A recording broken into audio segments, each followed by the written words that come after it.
In this video, I'm going to show you which compost to use for which plant and getting the right compost for the job that you're doing. Right, I'm just going to do you a very quick one on compost. Still, there's a little confusion about which compost you should use for which particular plant. We'll start with one that I ain't got here, obviously, ericaceous compost, an high acidity compost for use in rhododendrons, azaleas, even for use in petunias and some aces. So if you're buying a plant, and again, it just comes down to just ask us, just talk to us. So if you're buying an azalea and you put it in a pot, ask us what compost and we'll direct you to the compost you need. Now, we carry a professional range of composts. We have a potting compost, we have a container compost, we have a prim and pansy compost, and we have a seed and modular compost. I'll just go through them one by one. So the seed modular compost, it's what you'd think it is. It's for seeds and cutting. It's got higher aeration, which allows the free draining of the water when you water them, because you don't want them bogging down. It also has phosphate extracts, which encourages the roots and the shoots, which is exactly what you want. It's also low in nutrients, so we don't want these plants to bolt. And it's cut from a fine sphagnum moss, so if you fill in modules, it drops into the modules nice and easy. You wouldn't use it for growing on anything other than the seeds and cuttings. It's not a good compost for growing plants on. Your next one is a prim and pansy compost. So, as you would expect, it's good for primulas and it's good for pansies.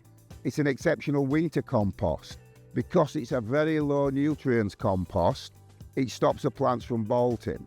We use it when we grow geraniums, and I can do a video later on of the geraniums that we grow in prim and pansy and some that we grow in potting, and you will see a marked difference. So it reduces its growth rate and it reduces the big luggy leaves on your geraniums. Very good compost for geraniums. If you're overwintering plants, you don't want a lot of growth on plants that you're overwintering, again, that's a very good compost. And again, because the name suggests it, it's good for prims and it's also good for pansies. Now, pansies, if you're growing a high nutrient compost, they'll bolt, and when they bolt, they'll go yellow at bottom. This reduces that, practically eliminates that. So if you're growing winter stock, that's the compost you're looking for. Now, this seems to be the one that causes a little bit of confusion, container compost. Now, because it's a professional growing media, container compost does not mean a hanging basket or a pot. It means a liner, so it's a shrub compost or a perennial compost. It's also a long life compost. Now, it's cut from a coarse sphagnum moss. So when you open the bag, there will be, there's bits of bark chippings in it. There's also, it feels stringy, but that's sphagnum moss. And what that's doing is it's separating your peat particles so it doesn't bog down. It's also a very good compost for greenhouse vegetables, tomatoes and cucumbers and peppers. So what it does retain the moisture, but without it bogging down, without the peat particles binding together too tightly. So you want a nice free draining compost for your tomatoes and also for your shrubs. But it's also a long life compost. So it's designed to last for years because of the way the sphagnum moss is cut and the peat particles are not allowed to bind together. So if you've got a buxus plant, you put it in the pot, it's going to be there for 15, 20 years. This is the compost you're going to use. If you're doing an hanging basket, this is not the compost that you've got to use. So container compost does not mean containers. A bit contradictory, I know. It means liners because it's a professional growing media. Okay, and the final compost in its professional range is the potting compost, and it is what you would expect. It's a short life compost, so it's designed to live for about 6 to 8 months. So it's for your hanging baskets and for your pots, for your containers, basically for bedding plants that you're going to grow throughout the summer.